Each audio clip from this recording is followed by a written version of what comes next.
Present Pauline Jameson as Rose in Trelawny of the Wells by Arthur Wing Pinero.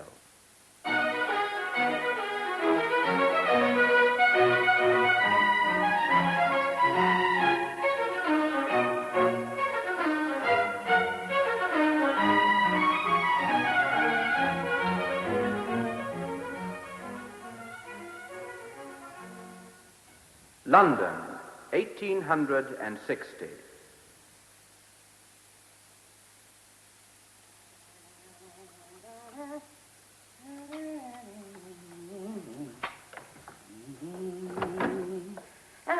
Here you are, Mr. Abbott.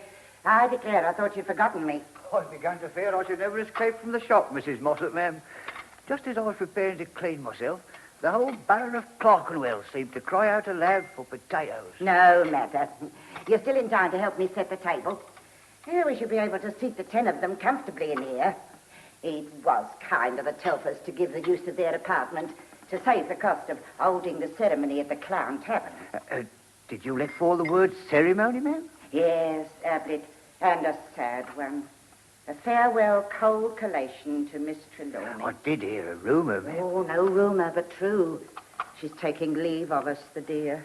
Oh, this'll be a blow for the Wells, ma'am. Indeed it will. The best juvenile lady the Wells has known since Mr. Phelps' management. Report has it a love affair, ma'am. A love affair, indeed. And a poem into the bargain. As well as waiting at table, ma'am, do you wish me to collect the liquid refreshments? Oh, of course, Mr. Abbott, of course. The jugs are there. Oh, is the beer to be bottled or draft, ma'am, on this occasion? Draft for Miss Trelawny, invariably. Oh, then draft it must be all round out of compliment. Oh, I imagine never more to hear customers speak of Trelawny of the Wells, except as a pleasing memory. They do say it's a non-professional gentleman she's marrying, ma'am. It is. A name of lover? Gower, grandson of Vice-Chancellor Sir William Gower, Mr. Ablett. You don't say, ma'am. No father nor mother, and lives in Cavendish Square with the old judge and a great-aunt. Then Miss Trelawny quits the profession, ma'am, for good and all, I presume? For good and all, Ablett. She played last night for the last time. The last time on any stage. Fancy retiring at the age of 19.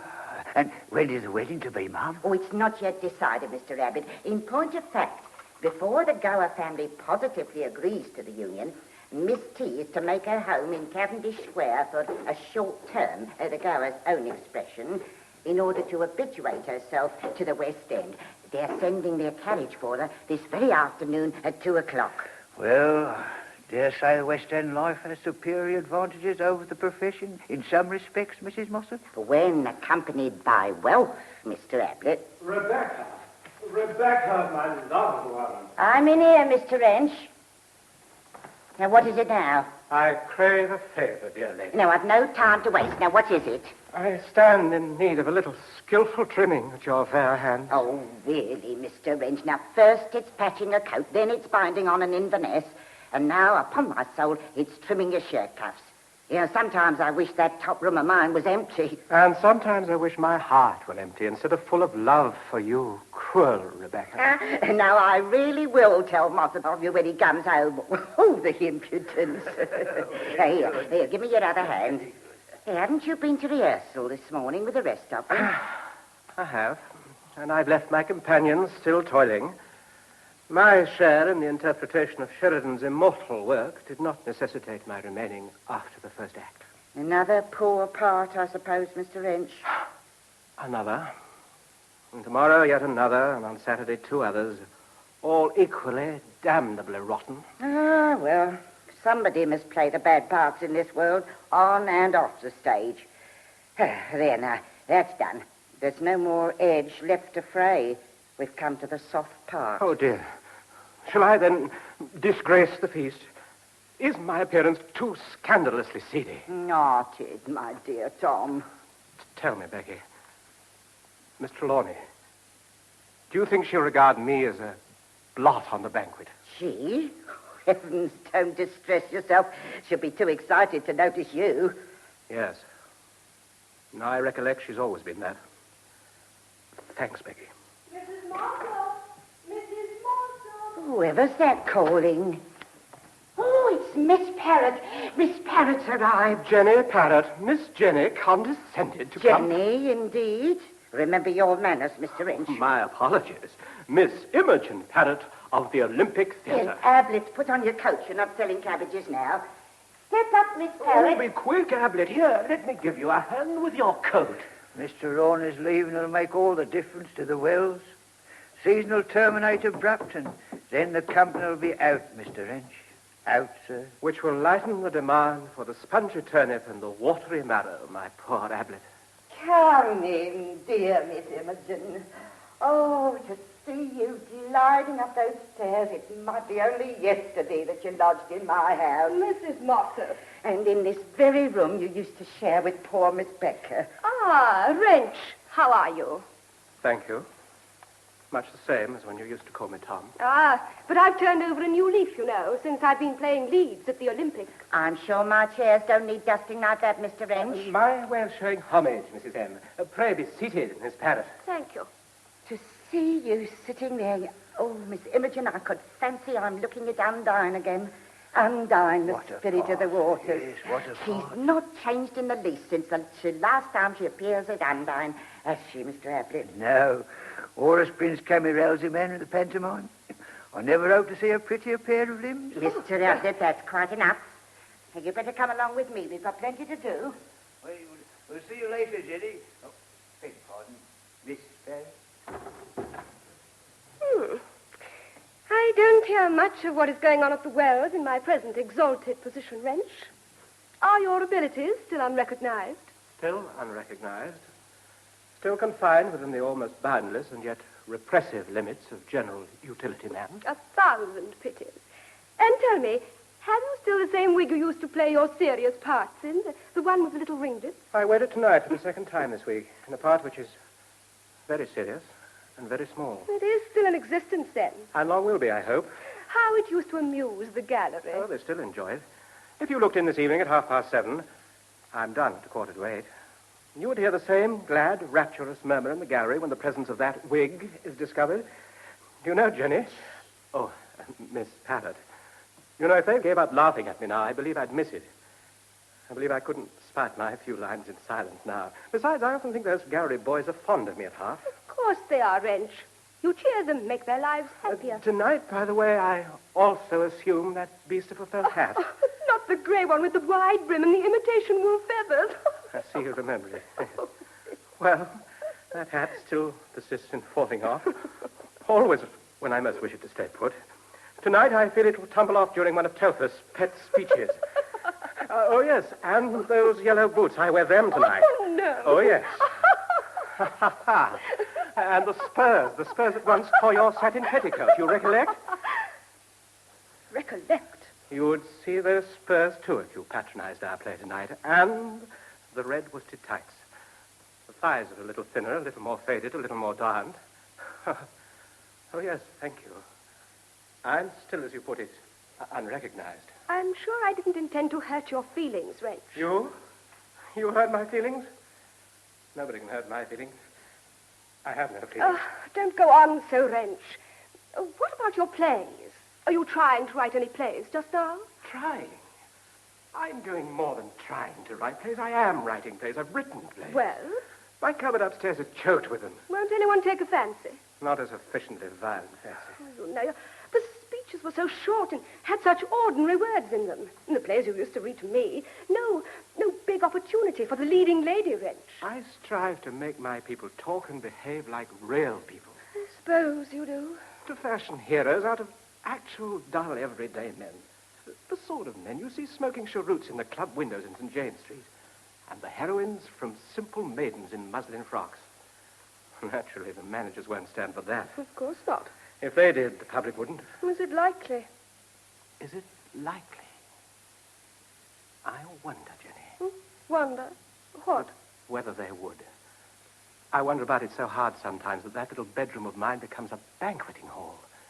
And this lodging house a castle. Ah. Here are the rest of the company, I imagine. Oh, good Lord. Have I become disheveled? Come away from that mirror, Wrench. Well, are you anxious to make an impression down to the last? No, stop that. No good you being sweet on Rose Trelawny any longer, surely. What cats you all are, Oh, cats! Oh, dear. How vulgar after the Olympics. Hello. Give me a hand with these chairs, Mr. Ed. There's a good fellow. Oh, Miss Barrett. She looks heavenly, does Miss Trelawney. I was just taking in the ale when she floated down the crescent on her lover's arm. There, I declare, I don't know which of you two is the prettier. Ma'am, keep your place. Oh, as you please, miss. But apparently you forget I used to serve you with vegetables. Oh, here come the gentlemen now. Oh, my dear child. Mr. Telfer, how nice to see you again. I heard you were here. Kind of you to visit us. Welcome. I'll just put my act down. Imogen, my darling. A kiss for Ferdy, Gad. Well, Gad, how goes it? How are you? I'm hitting them hard this season, my darling. Tonight, Sir Thomas Clifford. They're simply waiting for my Clifford. But who on earth is your Julia? Mrs. Telfer goes on for it. A venerable stopgap. Absurd, of course. But we daren't keep my Clifford from them any longer. You'll miss Rose Trelawny in business pretty badly, I expect, Gad. She was to have done Rosalind for my benefit. Still, Miss Fitzhugh joins on Monday. I must pull her through it somehow. I would reconsider my bill, but they're waiting for my Orlando, waiting for it. Imogen, my love, my life. Good afternoon, Augustus. She speaks. She hears me, but she ignores me. Me, Augustus Colpoys. Oh, Mr. Ablett, pray lend me one of those knives that I may end it all. Mr. Colpoys. Oh, dearie. Colpoys is not nearly as funny as he was last year, Imogen. Everybody's saying so. We want a low comedian badly. Excuse me, my dear, but I must have a word with old Telfer. Ah, Imogen, my love, at last we are alone. Colpoys, really, behave yourself. Let me go. You're creasing my burr. Oh, really, Mr. Colpoys? You'll have to excuse me. Oh, I'm sure I beg your pardon, Mrs. Telfer, ma'am. Come there, fellow. Ah, Jenny Parrott. How is it with you? Thank you, Mrs. Telfer, as well as can be. And you? I'm obliged to you for this response to my invitation. It struck me as fitting that at such a time you should return for a brief hour or two to the old company of your associates. Imogen. Ah, and here I see is yet another come to greet you. I'll leave you, but we must have a little chat before you depart. Imogen, dear old girl. Well, Livonia. Oh, this is jolly seeing you again. My eye, what a rig out. You're here to see Rose, of course. She'll be up directly. She's just downstairs taking a last look round at our room. Livonia Bunn, you've been crying. No, I haven't.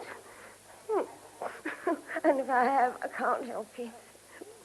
Rose and I have chummed together all this season and part of the last, and it's a hateful profession. The moment you make a friend... Oh, look. Here they come. Rose and her betrothed. Oh, isn't she a dream? And isn't he handsome? Well, I'll leave you to meet Arthur on your own. In any case, I wouldn't want Rose to know I've been crying. Rose, dear Rose. Just think of your journeying from the west to see my exit from Bryden Crescent. But you're a good sort. You always were. Let me introduce Mr. Gower. Mr. Arthur Gower, my betrothed. Miss Imogen Parrott. The Miss Parrott of the Olympics. I know, dearest. I've seen Miss Parrott as Jupiter and as... Oh, I forget the name, in the new comedy. He forgets everything but the parts I play and the pieces I play, poor child. Don't you, Arthur? Yes. No. Oh, well, of course I do. How can I help it, Miss Parrott? Miss Parrott won't think the worse of me for that, will you, Miss Parrott? Heavens, no. I'm going to remove my bonnet. Do you wish to do the same, Imogen Parrott? Thank you. I'll keep my hat on, Mrs. Telfer. As you wish. Arthur, why don't you go and talk to the boys? I haven't seen Miss Parrott for ages. I will, my dear. Come and sit down, Imogen. The carriage will be here in half an hour, and I've so much to say to you. What brilliant hit you've made at the Olympic. How lucky you've been. Lucky? Me? What about you? Yes, isn't this a wonderful stroke of fortune for me? Fate, Jenny. That's what it is. Fate. Fate ordains that I shall be a fashionable lady instead of a popular but toiling actress. Mother often used to stare into my face when I was little and whisper, Rose, I wonder what is to be your fate. Poor Mother. I hope she sees. Your Arthur seems nice. Oh, he's a dear. Very young, of course, not much more than a year, older than I. But he'll grow manly in time and have moustaches and whiskers. This long, he says. How did you meet him, Rose? He saw me at Blanche in the Peddler of Marseilles and fell in love. Do you prefer Blanche? To Celestine? Oh, yes, Imogen. You see, I got permission to introduce a song where Blanche is waiting for Raphael on the bridge. Oh, it had the loveliest words. Ever of thee I'm fondly dreaming. Yes, I know it.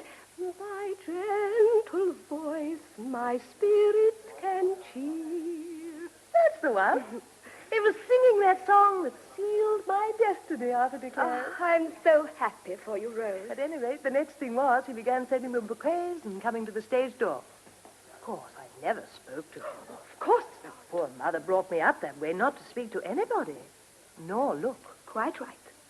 And then? Then Arthur managed to get acquainted with the Telfers, and Mrs. Telfer presented him to me.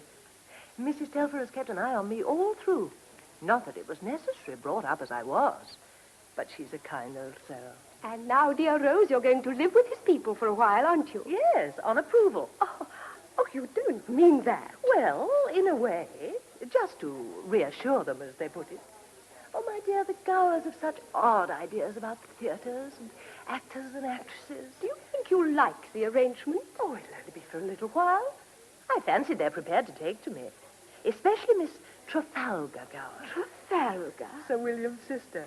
She was born Trafalgar year and christened after it. Now then, ladies and gentlemen, everything is prepared, and I do trust to your pleasure and satisfaction. Go up to the table, ladies and gentlemen. Here comes the food. Oh, we are going to have a jolly time. Come along, everyone. Let's give a hand to Mrs. Howe. Well, God bless you, my dear. I'm afraid I couldn't give up the stage, not for all the Arthurs. But your mother wasn't an actress, Imogen. No. Mine was.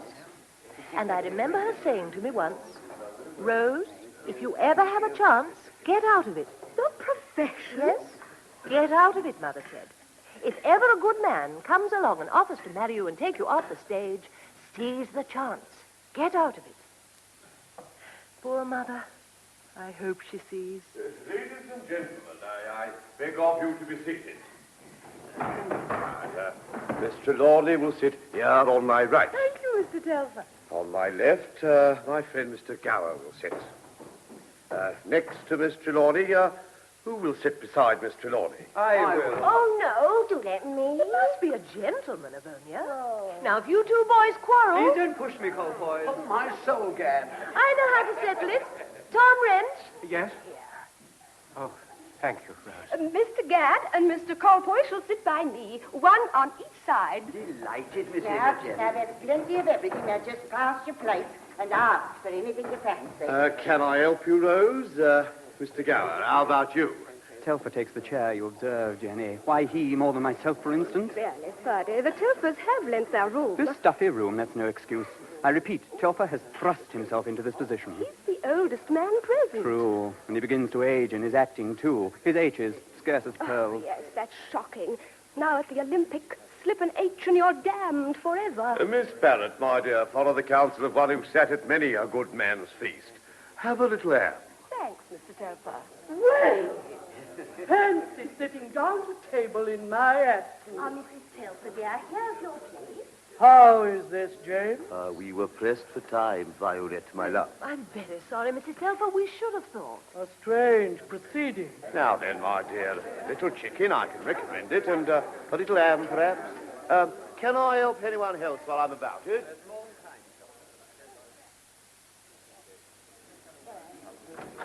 Mr. Gower, Rose, the carriage is here. Dear me. Before a single speech has been made. Oh, Rose, do look. Come here, Rose. Oh, my dears, I'm in no hurry. I should see carriages often enough. Well, the time has arrived. I'm so sorry now. The carriage is certainly 2 or 3 minutes before its time, Mr. 2 or 3? The speeches, my dear sir. The speeches. And the footman, oh, a nice-looking young man with hazel eyes, says the carriage and pair can wait for a little bit. But they must be back by 3 to take their lady into the park. Resume your seats, I beg. Ladies and gentlemen, Oh, wait, we're not ready. Ladies and gentlemen, I devoted some time this morning to the preparation of a list of toasts. He arranges the toast list. Hush, Ferdy. I now hold that list in my hand.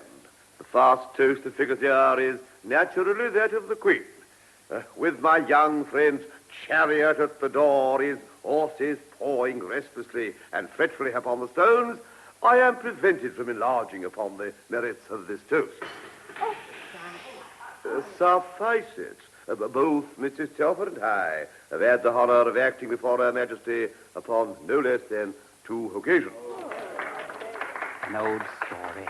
Ladies and gentlemen, I give you, are your glasses charged? Good. I give you the Queen, coupling with that toast the name of Miss Violet Sylvester, my wife, Mrs. Telford. Miss Sylvester has so frequently impersonated the queens of tragedy that I cannot but feel that she is a fitting person to acknowledge her expression of loyalty. The Queen and Miss Violet Sylvester. The Queen and Miss Violet Sylvester. I thank you. I thank you for the favor with which you have received me.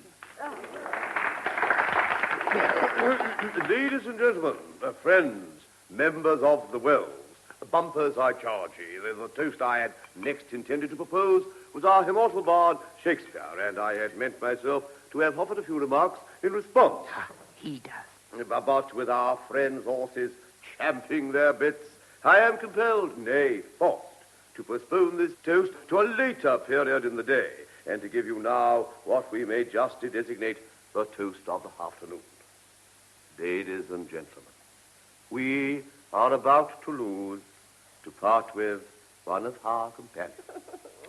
Order. Be quiet, Volia. Our late mother, a actress herself, made familiar with the stage from childhood, if not from infancy, Miss Rose Trelawny, for I will no longer conceal from you that it is to Miss Trelawny that I refer. Miss Trelawny is the stuff of which great actresses are made. So much for the actress. Now for the young lady. Nay, the woman, the girl. Rose is a good girl, a good girl. Yes, and I should like to hear anybody, man or woman. She is a good girl, and long will be remembered by us, as much for her private virtues as for the commanding authority of her genius. And now, what has happened to the expectancy and rose of the fair state? Good, Telfer, good. Forced. I will tell you. A man has crossed her path. A man, but also a gentleman. That gentleman with the modesty of youth, for, as I may tell you at once, he is not a old man, comes to us and asks us to give him this girl to wife. And, friends, we have done so. Riches this youthful pair will possess, but what is gold? May they be rich in each other's society and in each other's love. May they, I can wish them no greater joy, be as happy in their married life as Miss Sylvester and I have been in ours. The toast is Miss Rose Trelawny, Mr. Arthur Gower. Mr. Gower. How about 3 cheers, everyone? Hip, hip. Hooray! Hip, hip. Hooray! Hip, hip. Hooray! Miss Trelawny? No, Mr. Telford. Let her be for a minute, James. Mr. Gower, will you respond? Ladies and gentlemen, I would I were endowed with Mr. Telfer's flow of splendid eloquence. Oh, no. Well, I'm no orator, no speaker, and therefore cannot tell you how highly, how deeply I appreciate the compliment. Well, you deserve it, Mr. Glover. All I can say is that I regard Miss Trelawney in the light of a solemn charge. And I trust that if ever I have the pleasure of meeting any of you again, I shall be able to render a good, a satisfactory account of the way in which I have. Before I bring these observations to a conclusion, let me assure you that it's been a great privilege for you to meet me, to meet you, to have been thrown with a band of artists whose striking talents, whose talents not only interest and instruct the more refined residents of the district, but whose talents... Get him to sit the down. fame of whose talents, I should say... the fame of whose talents has spread to regions... to quarters of the town, to quarters... Sit down. Eh? You finished long ago. Sit down. Thank you. I'm exceedingly sorry. Great heavens, how wretchedly I've done it. Rose, my child. Mr. Telfer, Mrs. Telfer, my friends, boys, ladies and gentlemen. Do you remember the song I sang in The Peddler of Marseilles, which made Arthur fall in love with me?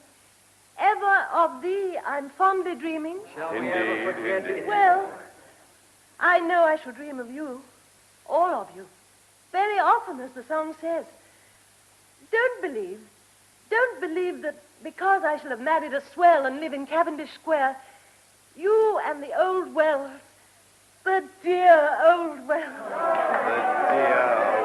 you and the old Wells will have become nothing to me. No. Many and many a night you will see me in the theater looking down at you from the circle. Me and my husband. Yes, certainly. And if you send for me, I'll come behind the curtains to you and sit with you and talk of bygone times. These times that end to death. Yeah. And shall I tell you the moments which to me will be the happiest in my life? However happy I may be with Arthur, why, whenever I'm recognized by people and pointed out, people in the pit of a theater, in the street, no matter where, when I can fancy they're saying to each other, look, that was Miss Trelawney, you remember? Trelawney of the Wells. Splendid. Trelawney of the Wells. Miss Trelawney, ma'am. Yes, Mrs. Mossop? The coachman says he can't wait any longer. Come along then, Rose. We can't keep great Aunt Trafalgar waiting for her carriage. Say your goodbyes, my dear. Goodbye. Oh, Rose. Goodbye, my dear.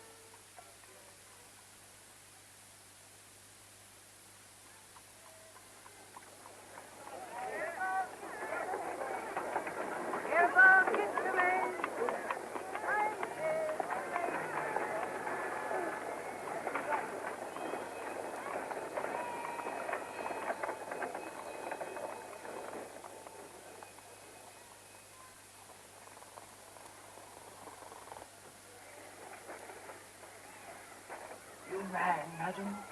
Charles, would you close the window, please?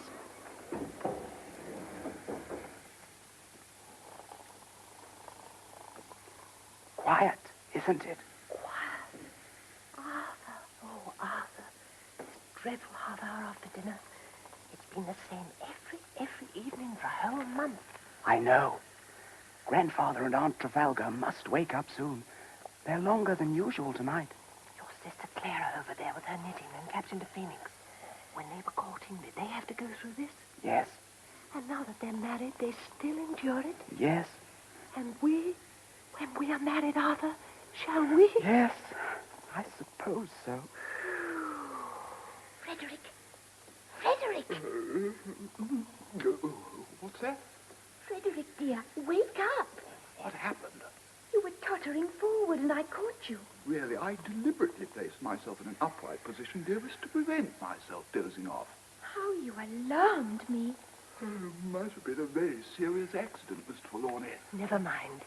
Come here and talk to me. Oh, but... Oh, do. Do sit down and let us have a jolly whisper.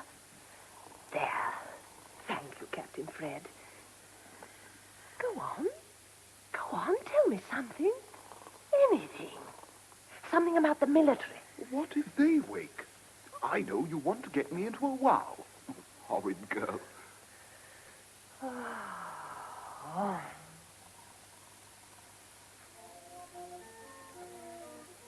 Hark!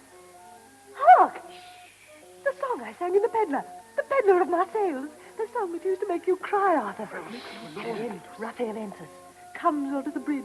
The music continues softly. Raphael, why have you kept me waiting?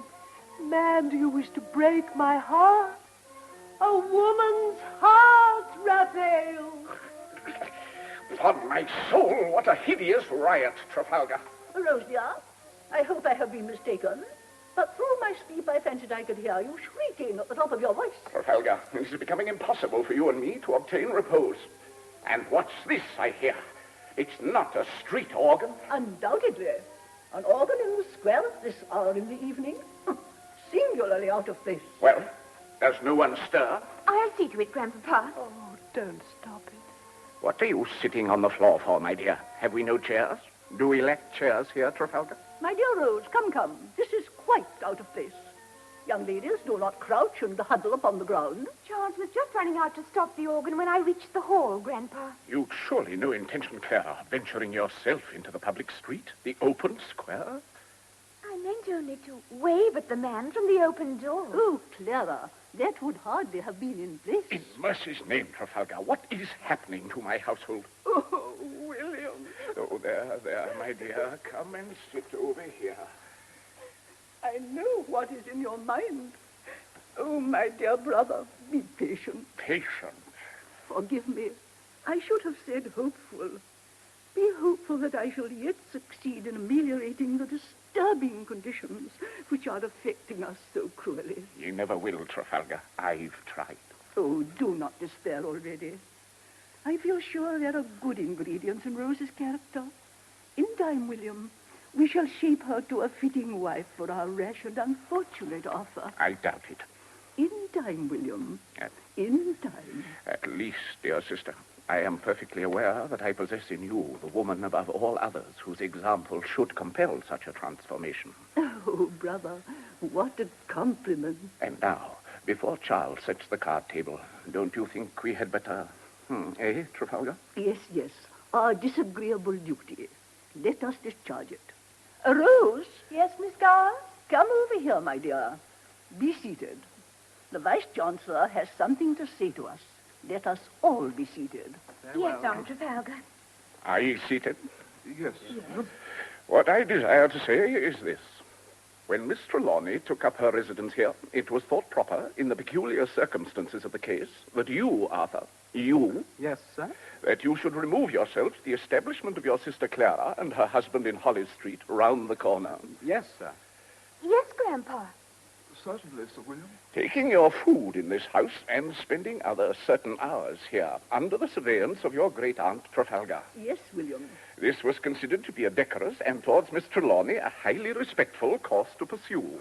Yes, sir. Any other course would have been out of place. And yet, what is this that is reported to me? I don't know, sir. I hear that you have on several occasions at night, after having quitted this house with Captain and Mrs. de Phoenix, been seen on the other side of the street, your back against the railings, gazing up at Miss Trelawny's window. And that you have remained in that position for some considerable space of time. Is this true, sir? Yes, Sir William. Perfectly true. I venture to put a question to my grandson, Miss Trelawny. Yes, sir. It is quite true. And, sir, let me acquaint you that these are not the manners of a gentleman. No, sir? No, sir. They are the manners and the practice of a troubadour. A troubadour in Cavendish Square? Oh, quite out of place. I'm very sorry, sir. I never looked at it in that light. Pish, sir, pish, pah.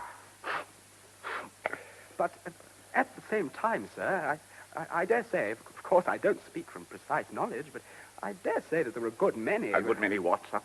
A good many very respectable troubadours, sir. And what I wish to say, Sir William, is this. I wish to avow, to declare before the world that Arthur and I have had many a lengthy interview while he has been stationed against those railings out there.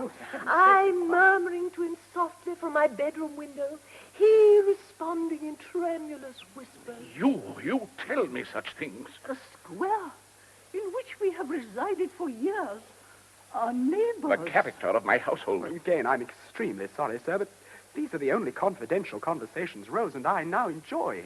And what about you, Captain de Phoenix, an officer and a gentleman? Well, and you, Clara. Grandpapa? This could scarcely have been without your cognizance, without, perhaps, your approval. I've brought the card table, Sir William. Put it in the alcove, Charles, as usual. Thank you.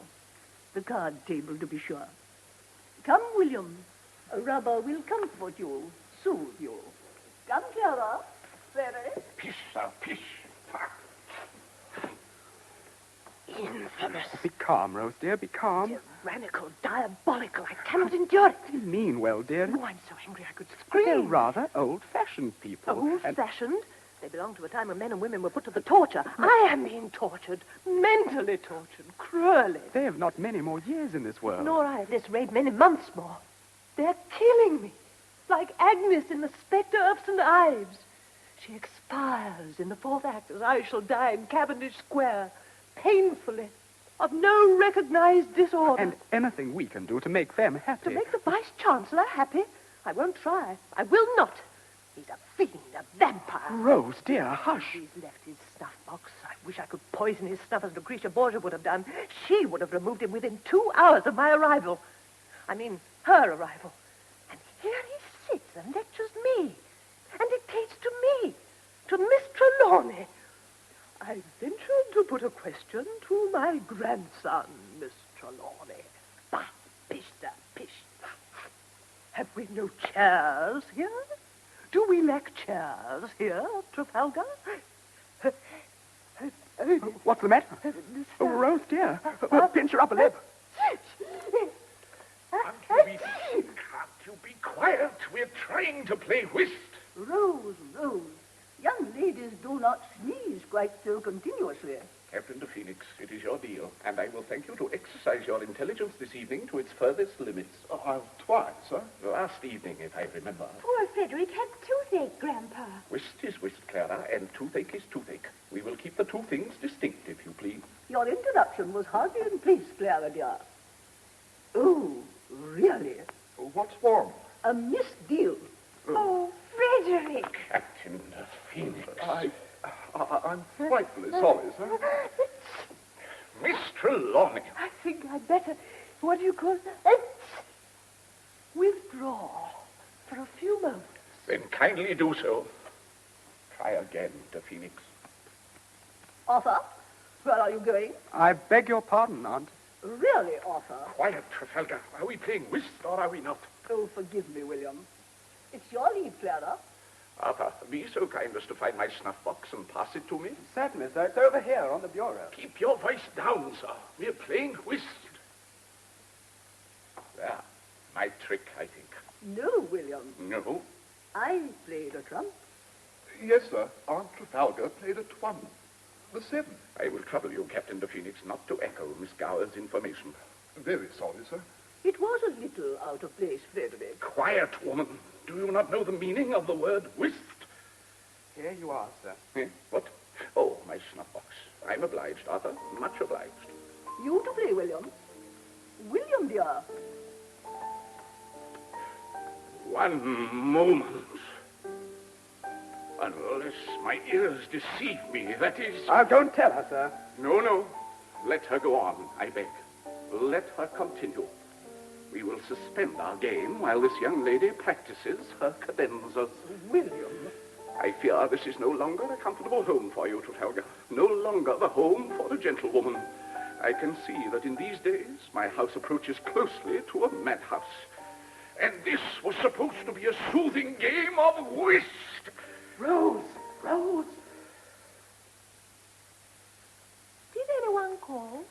You've upset my grandfather. Miss Trelawny, how dare you do anything so out of place? Well, after all, there is a piano in there, Miss Gower. But you are acquainted with the rule of this household. No music while the Vice-Chancellor is indoors. There are so many rules. One of them is that you may not sneeze. Ah! You must never answer back. Yes, that's another rule. Oh, for shame. You see, Aunt Rose is young, and you make no allowance for her. Give her no chance. Go on. What is this you are accusing me of, sir? I don't think the rules of this house are fair to Rose. Oh, I must say it. They're horribly unfair. Brother. Leave this to me, Trafalgar. So, sir. So you deliberately accuse your great-aunt of acting towards you and Miss Trelawney mala fide? Grandfather, what I intended to say... I will afford you the opportunity of explaining that downstairs, at once, in the library. Captain de Phoenix, you and Clara will do me the favor of attending in the hall, in readiness to take this young man back to Hollis Street. Come, Trafalgar. And you, Arthur, will oblige me by following us. Good night, dearest. Oh, good night. Oh, Rose. Arthur! I'm coming, sir. Coming. Frightfully sorry about this, Miss Trelawney. Thank you, Captain Fred. Never mind, my dears. We will continue to let Arthur out at night as usual. I am a married woman, and a married woman will turn if you tread on her often enough. Come, Frederick. Good night. Oh, good night, Miss Rose. Miss Rose. What is it, Charles? See Sir William and the rest descend the stairs. I've been waiting the chance of handing you this, Miss Rose. Oh, it's damp. Yes, miss. A gentle little shower has been taking place outside. Why, it's a note from some of my friends. Professionals, miss. Yes, yes. I was reprimanding the organ, miss, when I observed them propping up the railings opposite, examining our premises, and they ventured to beckon me. They want to speak to me about something of an important nature. Charles, you're the only one on duty this evening, aren't you? Yes, miss.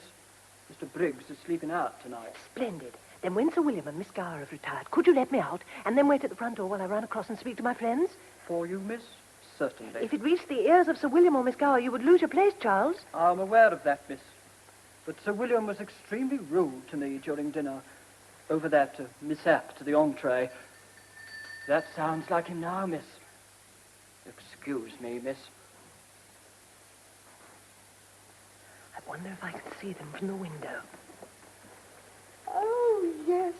They're waving back. The dears, the darlings, the faithful creatures. They're getting soaked. Ah, Rose. I came to tell you that the Vice-Chancellor has felt the few words he has addressed to Arthur and has retired for the night. Yes, Miss Gower? Mercy on us, what weather. Go to bed, child, directly. We will all go to our beds, hoping to awake tomorrow in a meeker and more submissive spirit. Good night. Don't omit to say your prayers, Rose, and in a simple manner. I always fear that coming from your peculiar training, you may declaim them. That is so out of place and rather indelicate. Yes, Miss Gower. I'm now at liberty to accompany you around the house, madam. Thank you, Charles. But tonight I must ask you to see to the locking up alone.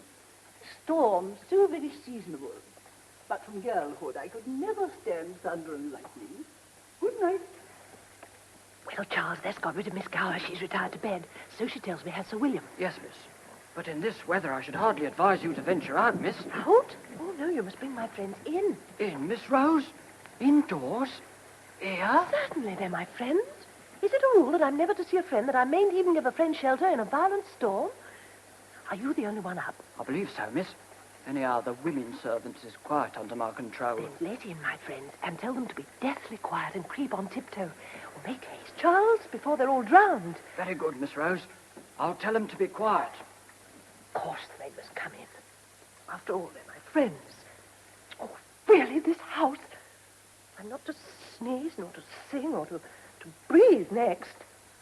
What are ye sitting on the floor for, my dear? Have we no chairs?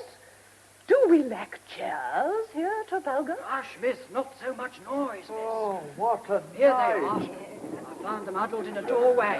Oh, Jackie, Jackie. Oh, what a storm. Oh, Rose, darling. Bertie. Rose, dear heart. Augustus Cosworth. Well, here we are again. Tom Wrench. Hello, Oh, Rose. how lovely to see you all. Take off your wet things. Shall I take your umbrella, miss? Oh, thank you very much, I'm sure. I'll place it in the hall, miss. Well, what a lovely surprise for me. It's a shame to come down on you in this way, but they would do it, and I thought I'd better stick to them. Oh, I'm glad you did. Listen, all of you.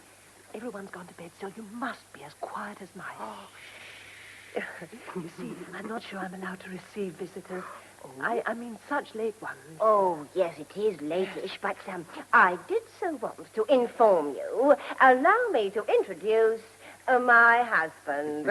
Oh, no. Oh, yes, dearie. Fergie and I were married yesterday. Yesterday morning. Mrs. Gadd and I are on our honeymoon now. Well, you know, the well shut a fortnight after you left us, and neither Fergie nor me could fix anything just for the present elsewhere. And as we hadn't put by for the season, you know, it never struck us to put by during the season, we thought we'd get married. You see, a man and his wife can live almost on what keeps one. That's true. And so, being deeply attached, as I tell you, we went off to church and did the deed. Oh, it will be such a shame. I hope you'll both be very happy. You might have written and told me, though. Oh, my dear Rose, you remember the weeks it takes me to write a letter.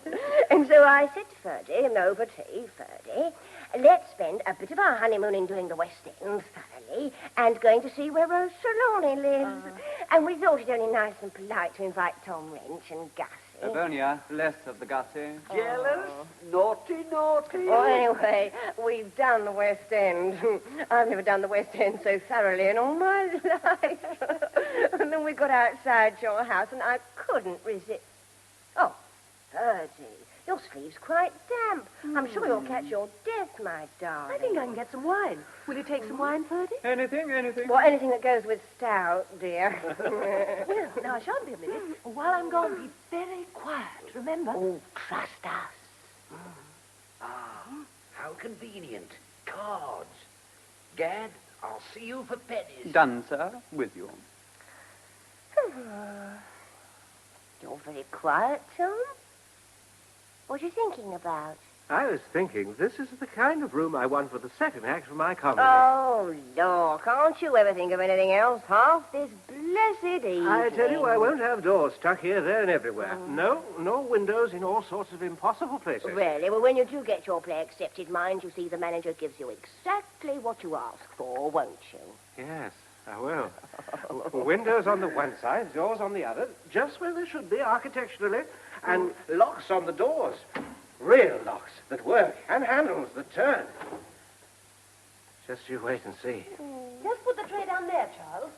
That'll be all, thank you. I'll let them out myself. Very good, Miss Rose.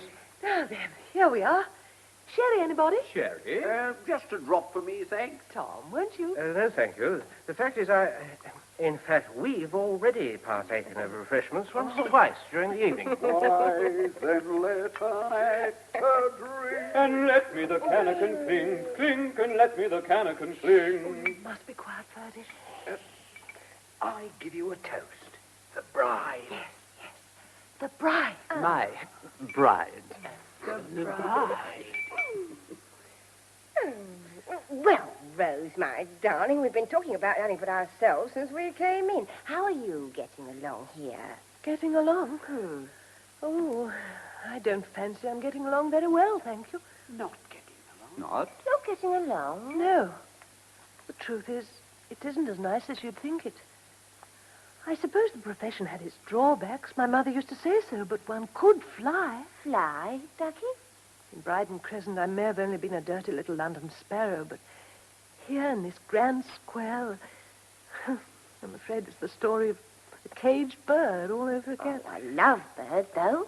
Poor Arthur. Yes, he's a dear, but the Gowers! The old Gowers! Who do you mean by the Gowers? Old Sir William and great Aunt Trafalgar, of course. You'll not believe this, but it's the truth.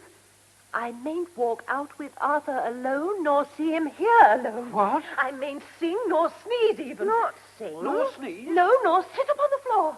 Why, when we shared rooms together, you were always sitting on the floor. In heaven's name, what kind of a house can this be? Oh, I wouldn't stand it. Would you, Ferdinand? Heavens, no. Would you, Gus, dear? Avonia, not so much of the Gus, dear. Oh, well, Gus, would you? No, I'm blessed if I would, my darling. Mr. Corpoys, less of the my darling. Look, Rose, don't you put up with it. You're an independent girl, dear. They came to you, these people, not you to them, remember? I know, but what can I do? I can't do anything. Oh, can't you? It's Gussie. You advise her. You tell her. Miss Bunn. Mrs. Gadd, you have been gussying all over Mr. Colpoys this evening ever since. Oh, don't be so silly. Don't you push me, madam. Oh, Gus, Ferdinand's being foolish. Come and talk to Rose and advise her. There's a dear boy. Dear boy, indeed. Oh. Take that, Colpoys. You miserable viper. How dare you, sir? Dare you?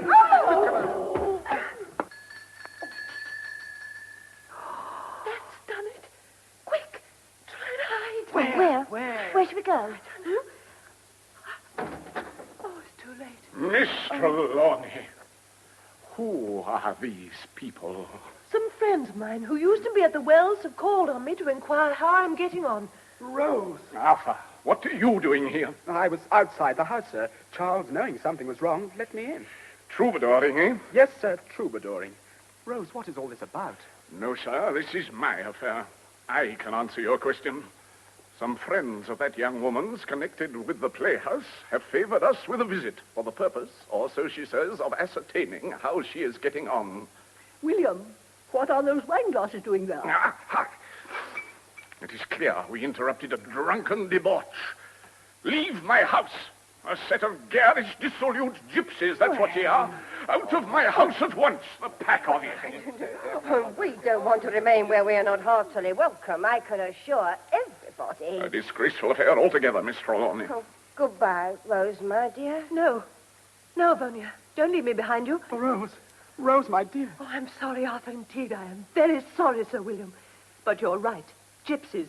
Gypsies. Oh, never, Yes, Rose. Arthur, if you were a gypsy as I am, as these friends of mine are, we might have been happy together. But I've seen enough of your life, my dear boy, to know that I'm no wife for you. I should only be wretched. It will make you wretched, too. And the end, when it came, as it very soon would be much as it is tonight. You let me see you, talk to you tomorrow, Rose? No, Arthur, never again. Do you mean that? Oh, don't be afraid, Sir William. I give you my word. Never. Thank you. Thank you. Avonia? Boys? I'm ready. Then come along, my Not dear. tonight, child, not tonight. Where will you go? To our own quarters in Bryden Crescent. Send her things after her, if you please. And then? Then back to the Wells again, Miss Gower. Back to the Wells. Yes, Back to the Wells. Back to the Wells.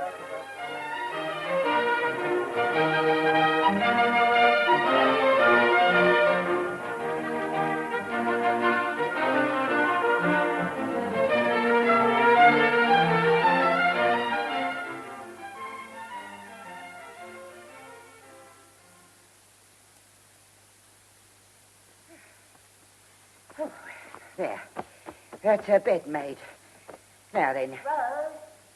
Rose? Hey, who wants her? Oh, is Mr. Trelawney there in the room, Mrs. Moffat? No, Mrs. Gadd. She's at rehearsal. Oh. Oh, of course, I forgot. There's a call for the peddler of Marseilles. Oh, thank God I'm not in it. I'm a great girl chief. I'm a robber Anderson. I could never kill a fool or prig or pocket Anderson. You're very gay this morning, don't you? Oh, it's the pantomime. I'm always stark mad as the pantomime approaches. Let the rest of the company have their fling at other times, but with the panto comes my turn. Oh, I hope Miss Trelawney comes straight home after rehearsal. I want to borrow her gilt belt. My dress has arrived. Go on, See, Mrs. Burrows is coming down from the theatre at 12:30 to see me. Good. Well, the room looks as cheerful and clean as I can make it for the poor dear. If only Rose didn't have to economize. That's what I can't get over. One room on the second floor is a shame. Mrs. Gadd, dearina, no one could accuse me of being the least inquisitive. But I should like to know just one thing. Why have they been and cut down Miss Trelawney's salary at the Wells? Well, it's common knowledge at the theatre. They tell her she can't act now. Can't act? No. They say she's lost the trick of it. It's gone from her. Oh, dear. Hello, Mrs. Mossop. Hello. Bernier. Tom Wrench, what have you got there? My first floor table cover. Yes, I thought as the Telfers have departed and as their late sitting room is at present vacant, that Miss Trelawny might enjoy the benefit of its gay pattern. Huh? Well, why not? Oh, I'll have to go and look out another one to replace it. Tom, I say, I wonder if I've done wrong. It all depends on whether you've had the chance. Well, I've told Mrs. Mossop the reason they've reduced Rose's salary. Oh, Bernier, you shouldn't have done that. Anyway, it isn't true. Well, I know that. Still, since she's returned from Cavendish Square these 6 months back, she has been different. Oh, yes, she's been reserved, subdued, and so on. Ladylike. Oh, she was always ladylike. She was always a ladylike actress, on the stage and off it. But now she's developed into a ladylike human being. Deep down in the well of that girl's nature, there's been lying a little bright, clear pool of genuine refinement, girlish simplicity. Now the bucket has been lowered by love, experience has turned the handle, and sure enough, up has come the crystal to the top, pure and sparkling. Why, her broken engagement with poor young Gower has really been the making of her. It's transformed her. Can't act, can't she? How she would play Dora in my comedy. Oh, Tom, dear, not that comedy again. How she would murmur those love scenes. Murder. Murmur. Do you know, Bernier, I had Rose in mind when I imagined Dora. You astonish me. And Arthur Gower when I created Gerald, Dora's lover. Gerald and Dora. Rose and Arthur. Bernier, can you keep a secret? Mm-hmm. I know where Arthur Gower is. Is? Isn't he still in London? No. I have a letter from him here. It's headed Theatre Royal, Bristol, Friday. Theatre Royal... Listen to what he says. My dear Mr. Wrench, a whole week and not a line from you to tell me how Miss Trelawny is. When you are silent, I'm sleepless at night and a haggard wretch during the day. Young Mr. Kirby, our walking gentleman, has been unwell, and the management has given me temporarily some of his business to play. Arthur? Don't interrupt. Last night, I was allowed to appear as careless in School for Scandal. Miss Mason, the Lady Teasle, complimented me, but the men said I lacked vigor. The old cry. And so this morning, I'm greatly depressed. But I will persevere as long as you can reassure me that no presuming fellow is paying attention to Miss Trelawny. Oh, how badly she treated me. Here, let me see that. How badly she treated me. I will never forgive her, only love her, and hope that someday I may become a great actor and, like herself, a gypsy. Yours very gratefully, Arthur Gordon. Arthur, in the profession? Yes, bolted from Cavendish Square, went down to Bristol. Well, how did he manage it all? With a little assistance from your humble. But isn't Rose to be told? Well, why shouldn't she be told? Oh, she's hurt the boy, stung him to the quick, and he's proud. Oh, but she loves him now that she believes that he's forgotten her. She only half loved him before. Oh, she loves him. Serve her right. Oh, Tom, is she never to know? Yes. Someday, when he begins to make strides. Strides? He's nothing but general utility at the moment. True. And how long have you been that? 10 years. Yes, she ought to be told. Still, I gave you my word. Shh. Here she comes now. Ah, visitors. Oh, hello, Good morning. Rose, dear. Oh, look. Doesn't this table cover brighten the place up? Mrs. Mossop asked me to bring it upstairs. It was in the Telfers' room, you remember? Oh, how good of her. Poor Mr. and Mrs. Telfer. They still wander mournfully about the wells. They can get nothing to do. The Telfers? She's been giving them money. I'm afraid so. What are you two saying about... I was wondering whether you would lend me that belt you bought for Ophelia to wear during the first 2 or 3 weeks of the pantomime, just until I can fake one of my own. Bernier, I'll make you a present of the belt if you'll accept it. Oh, you are a sweet dear. I bought it when I came back to the wells, thinking everything would go on as before, but it's no use. They told me I cannot act effectively any longer. Effectively? Oh, Rose, they're mad, blind. Thank you, Tom. First, as you know, they reduced my salary, and now this morning... Oh, can't you guess? Not your notice. Yes. Oh, no, Oh, Rose. no. I was running through Blanche, my old part in The Peddler, when Mr. Burroughs took me aside and spoke to me. It's true, I was doing it tamely, but, oh, it's such nonsense. Here. And then I told Mr. Burroughs that I should cut out that song I used to sing, Ever of Thee I'm Fondly Dreaming. ridiculously inappropriate. And that did it? That did it. But, Ducky, there are other theatres besides the Wells. For me? Only those where the same trash is performed. But only a few months ago, you liked your work. Yes. And then I went to Cavendish Square engaged to Arthur. Poor Arthur. How badly I behaved. How unlike a young lady. What if the old folk were overbearing and tyrannical? Arthur could be gentle with them. There was a chance for me to be patient and womanly. And what did I do? I proved to them that I was nothing but an actress. It doesn't follow that because one is an actress, one cannot be a lady. Yes, Bonnier, it does. We're only dolls, partly human, with mechanized limbs that will fall into stagey postures and heads stuffed with sayings out of rubbishy plays. Oh, yes, It isn't the world we live in. Nearly a world. Such a queer little world. I was less than a month in Cavendish Square, and very few people came there, but they were real people. Real. For a month, I lost the smell of gas and oranges and the hurry and noise and the dirt and the slang and the clownish joking at the Wells. I didn't realize it until I came back, and then by degrees I discovered what had happened. Oh, Tom. Oh, Vernia. Look, cheer up, dear. Look, I know. How about you coming and helping me to try on my dress to show Mrs. Burrows? It's a good idea, Rose. Off you go, both of you. Tom, haven't you a fire down in your room today? No, not today. It's Saturday. I never have a fire on Saturday. Why ever not? I don't know. Creature of habit, I suppose. Well, while I'm down upstairs with Vonia, if you'd care to stay and smoke your pipe by my fire, you're most welcome. Thanks, Rose. Come along, Rose. Yes, I'm coming.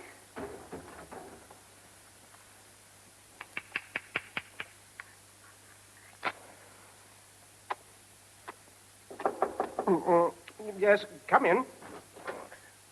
Jenny Parrott. I mean Imogen. Come in. Mrs. Mossop said you were in Rose's room. Well, she'll be back in a few Oh, minutes. it's you I want. Oh, may I sit down? Oh, do. What's up? Oh, Tom, perhaps my fortune's made. What are you talking about? Well, it's like this. Things haven't been going at all satisfactorily at the Olympic lately. Oh, there's that Miss Puddifant. I know, no lady. Oh, quite right. And, 1,000 other petty annoyances. Well, at last I took it into my head to consult Mr. Clandon, who had married an aunt of mine and lives in Streatham. And he'll lend me £500. What for? Towards taking a theatre. Oh, 500 isn't Well, it? it's all he's good for, and he won't advance that unless I can get a further 500 or 800 from some other quarter. What theatre? Well, the Pantheon happens to be empty. Well, it's been there for the last 20 years. Oh, don't throw wet blankets. I've got it all worked out in black and white now. Now, here we are. Listen, Tom. There's a deposit required on account of rent, £200. Cleaning the theatre, what would you say? Cleaning that theatre? Well, I'd say another 200. That'd remove the top layer. Cost of producing the opening play, £500. Balance for emergencies, 300. You generally have a balance for emergencies. Yes, you generally have the emergencies, if not the balance. Now, the question is, will £500 produce the play? What play? Your play. Your comedy.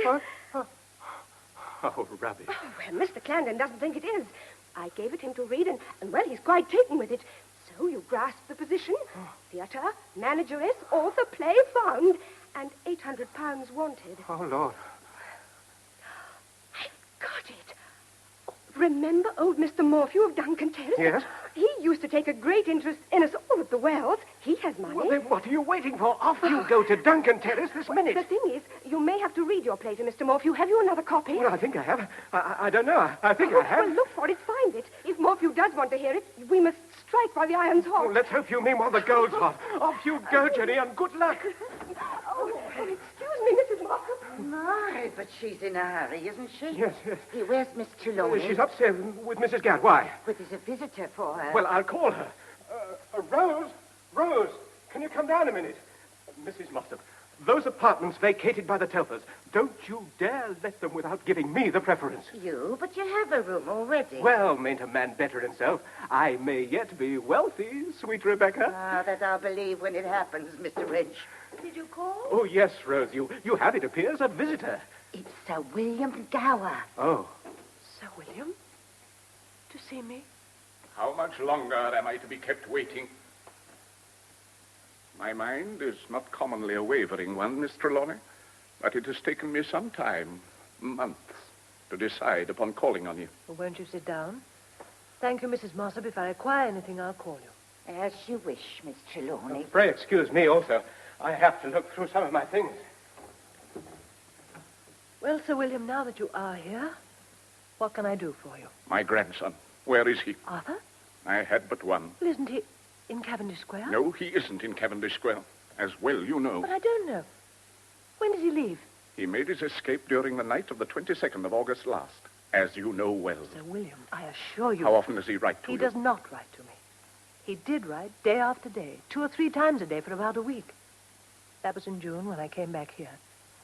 He never writes now. Visits? No. Comes troubadouring? No. I haven't seen him since that night. I refused to see him. He may be... Ah, but he's not. He's alive. Arthur's alive and full of his tricks still. His great-aunt Trafalgar receives a letter from him once a fortnight, posted in London. You have the letters there? Oh, let me see them. Thank you.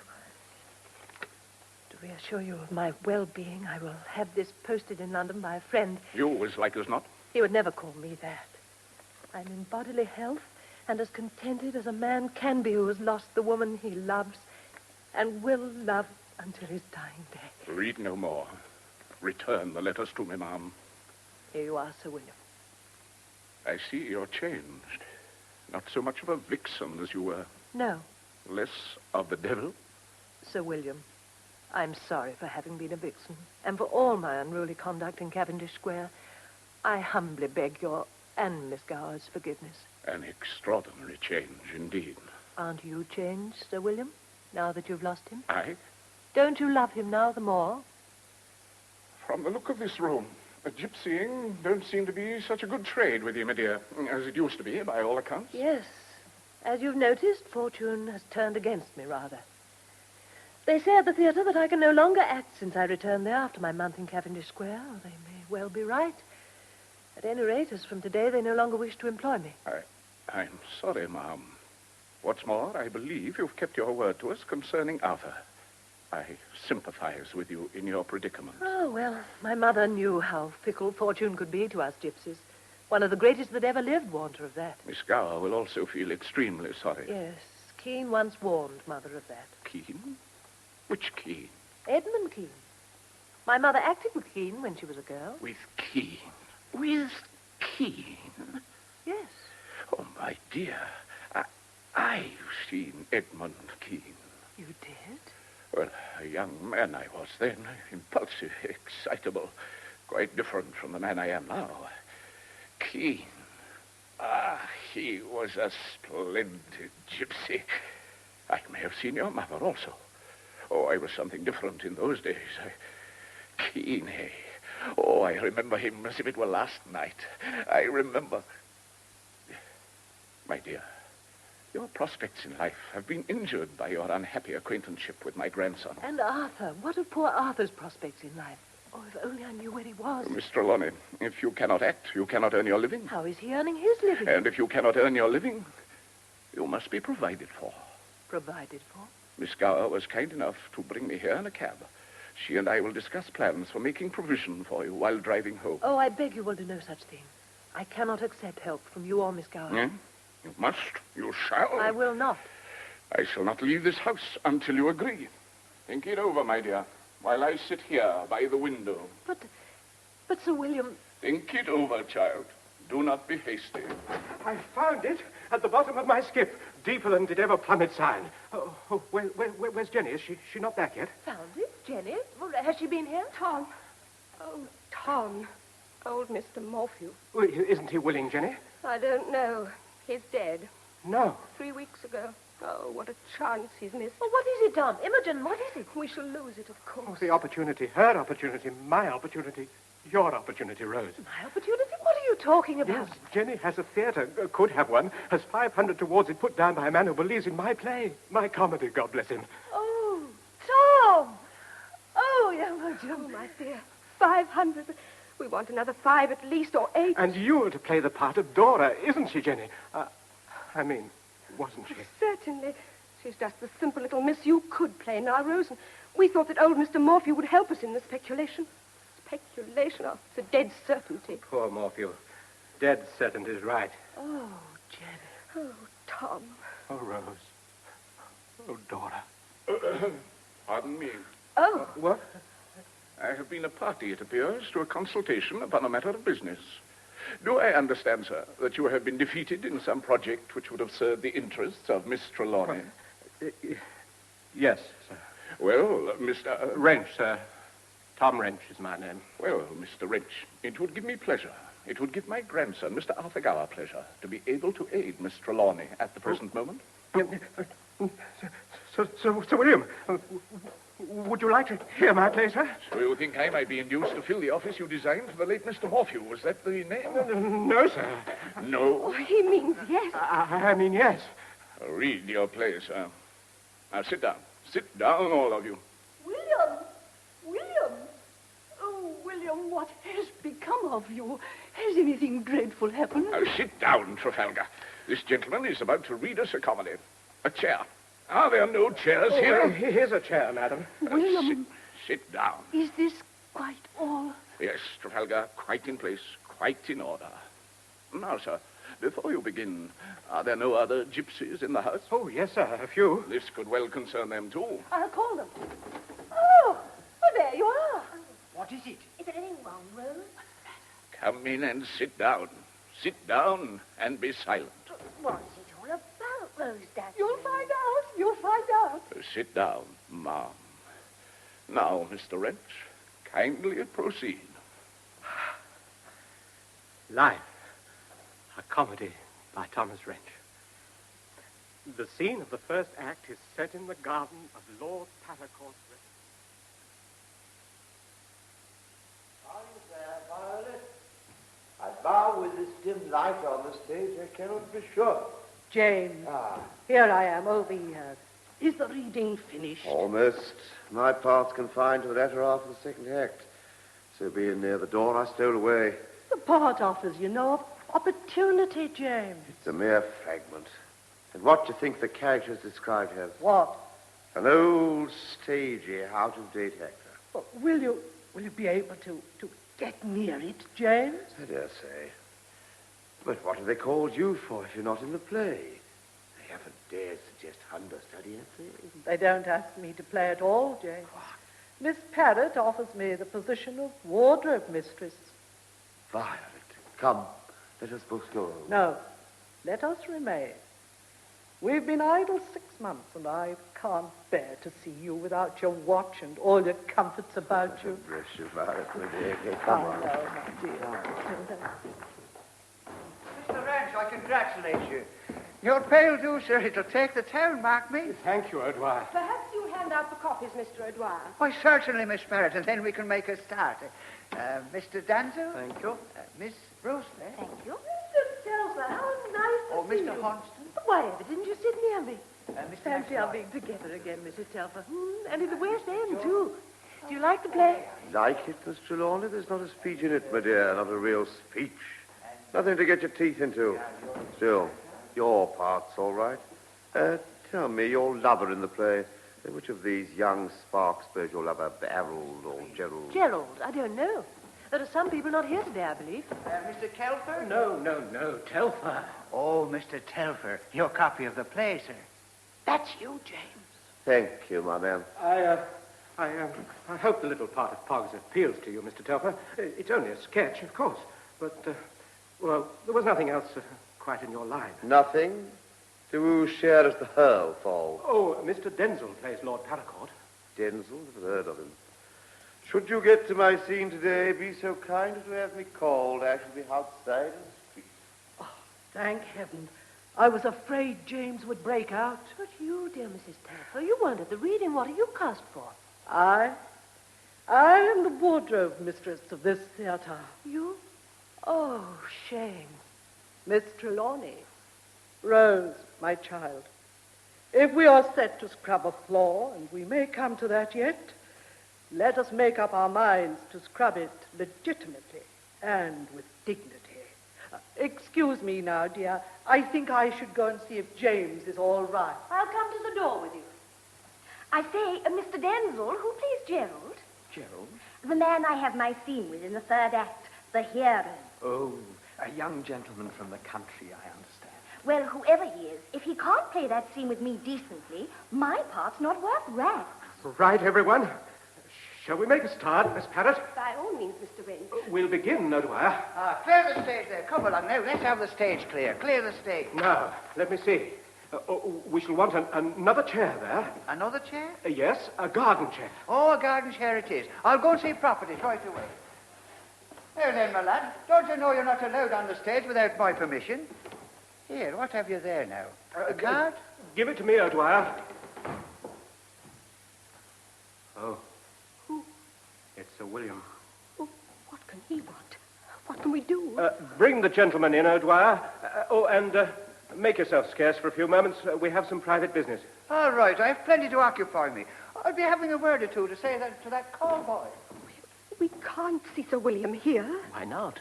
The boy can't possibly get here yet. Besides, we must sooner or later accept responsibility for our act. Oh, Tom, what if Sir William should withdraw his capital? Oh, heaven forbid. Aye, here he comes. How do you do, Sir William? These are odd surroundings to find yourself in. You know Miss Parrott, don't you? Good morning, ma'am. Oh, this is perfectly delightful. What is? Your visit. Won't you sit down, sir? Thank you, much obliged. You are astonished at seeing me here, I dare say. Not at all. I was addressing the lady. You are surprised to see me? Very. The truth is, I am beginning to regret my association with you. Oh, Sir William, you don't propose to withdraw your capital? That would be a breach of faith, ma'am. No, the truth is, I have been slightly indisposed since I made your acquaintance at Clerkenwell. I find myself unable to sleep at night. That comedy of yours, Mr. Wrench, buzzes continually in my head. Oh, it was written with such an intention, Sir William, to buzz in people's heads. I'll take care you don't read me another, sir. At any rate, another which contains a character resembling a member of my family, a late member of my family. I don't relish being reminded of late members of my family in this way, and being kept awake at night, thinking, turning over in my mind. Oh, of course not. When I saw Kean as Richard, he reminded me of no member of my family. Shakespeare knew better than that, Mr. Wrench. Oh, but... And so, ma'am, upon receiving your letter last night acquainting me of your intention to commence rehearsing your comedy, or his comedy... Our comedy? Quite. Today at noon, I determined to present myself here and request to be allowed to... To watch a rehearsal? The rehearsal of these episodes in your comedy, which remind me of a member of my family, a late member. Why, certainly. By all means. I have no wish to be influenced by any of your, what do you call them, your gypsy crew. Our ladies and gentlemen of the company. Anyway, put me in a curtain box where I can hear and see and not be seen. And when I've heard and seen enough, I shall return home and obtain a little sleep. And tomorrow, perhaps, I shall be well enough to sit in court again. And if you are pleased with what you see this morning, perhaps you will attend another day. Not I. After today, I wash my hands of you. What do plays and players mean coming into my head, disturbing my repose? And now, oblige me with your arm. Take me to my box. Oh, this way, Sir William. Everybody ready to start? Call Miss Trelawny. Miss Trelawny, come along now, please. We're waiting to begin. Now then, let's see. At the opening of the play, Peggy and Dora are discovered. Where's Peggy? Miss Parrott. Here I am. I'm Peggy, that's right. Peggy is seated upon the right. And Dora on the left. Now then, when the curtain rises... Mr. Wrench, you're back. I've got it going smooth as far as there. Thank you. Good. Now, Jenny, you're reading. Rose, you're working. Working? Yes, make a note. I shall want a work basket with needles and wool. Oh, yes. Right, Rose. Now, you've allowed the ball of wool to roll from your lap to the grass. Yes, that's it. Now, the curtain rises. Carry on, Miss Parrott. What do I say? Nothing. You yawn. Rose, you speak. What are you reading, Miss Chapin? A novel. What is the name of it? The Season. Why is it called that? Because all the people in it do seasonable things. For instance? In spring, they fall in love. In the summer? Become engaged. Delightful. Autumn? Marry. Heavenly. Winter? Quarrel. Oh, that's right. Now, close the book with a bang. Good. Now rise. and walk about discontentedly. Oh, I've nothing to do. Let's tell each other our ages. I am 19. You whisper, Imogen. I am 22. Hadn't you better make that 26, Mr. Rank? Carry on, Rose. That's your cue. I shall think and feel the same when I'm 22. I'm sure I shall never wish to marry. Mr. Denzel. Sorry. Ah, Miss Peggy. Rise, Mr. Trelawney. Your bravura has just arrived from London. Lady McCarthy wishes you to try it over. Delighted, Lord Paracourt. Miss Harrington, bring your work indoors and hear me squall. That's right. Off you both go. Carry on, Rose. Why do Miss Chaffinch and her girlfriends talk of nothing, think of nothing but marriage? Ought a woman to make marriage the great object of life? Can there be no other? I wonder. That's right. Dora goes off. Now, the piano is heard and Peggy's voice singing. Gerald enters.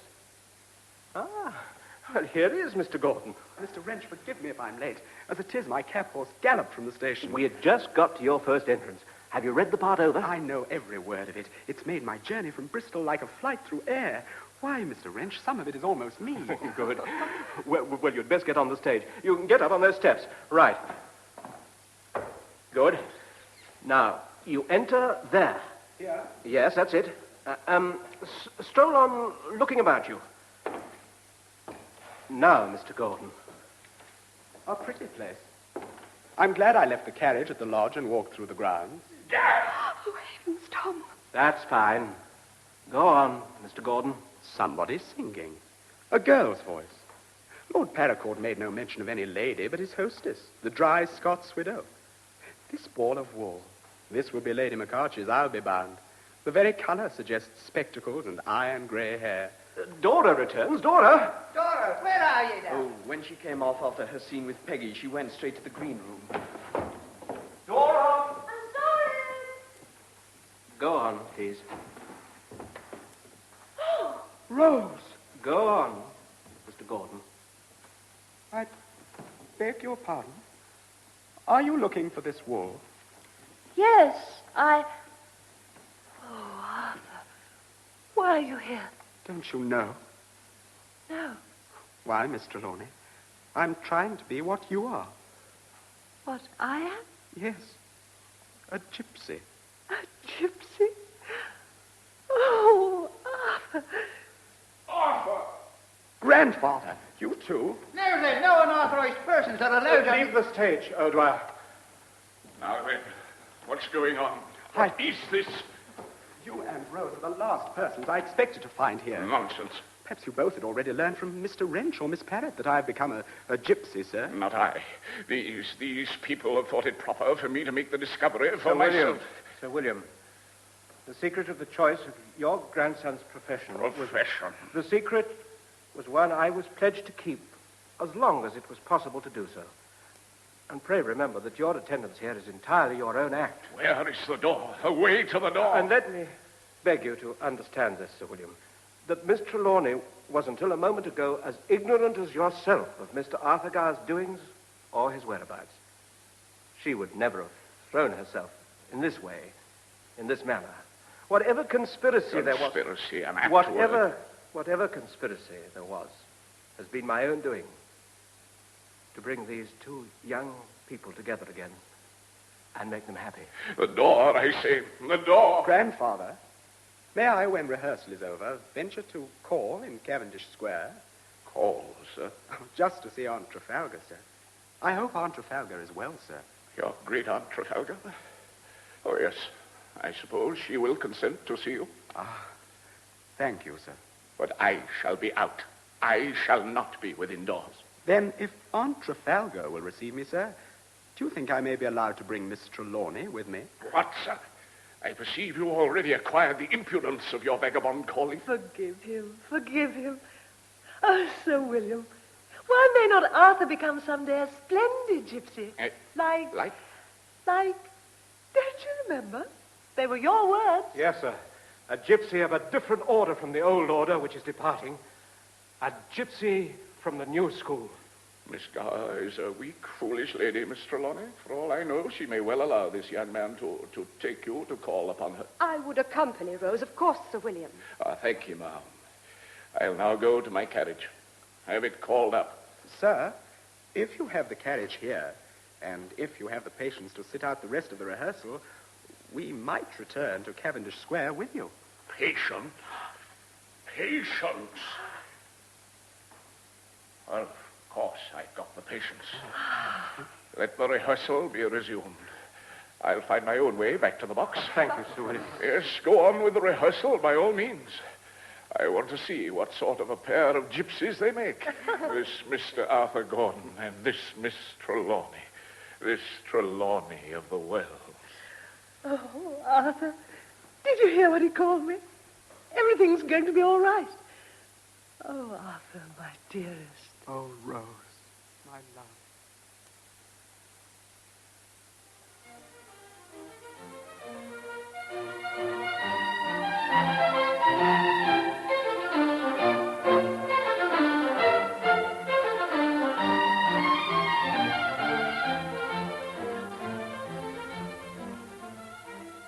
Trelawny of the Wells by A.W. Pinero was adapted for radio by Philip Garston Jones.